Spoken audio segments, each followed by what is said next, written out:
فوجئ متابع مصممة المجوهرات العالمية مريم الأبيض الشهيرة بميمي لوبلون بمشاركة خلفية هاتفها النقال، والتي تضمنت صورة صديقها المقرب سعد المجرد، وعلقت الأبيض على الصورة التي شاركتها عبر خاصية القصص القصيرة لحسابها الشخصي على موقع التواصل الاجتماعي انستغرام، قائلة: في كل يوم وفي كل ساعة وفي كل ثانية معنا نحن نصدقك.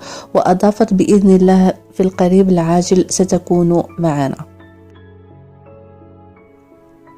وقبل ذلك وجهت ميمي لوبلون رسالة لصديقها سعد المجرد، ونشرت الأبيض صورة جمعتها بالمجرد خلال حفل زفافه عبر ستوري حسابها الشخصي على مواقع التواصل الاجتماعي انستغرام، أرفقتها برسالة مؤثرة، وكتبت المصممة الشهيرة: اشتقت للرسالة والورود التي اعتدت استقبالها منك في كل عيد امرأة، والدتك وزوجتك وأنا نحس بالوحدة في يوم المرأة.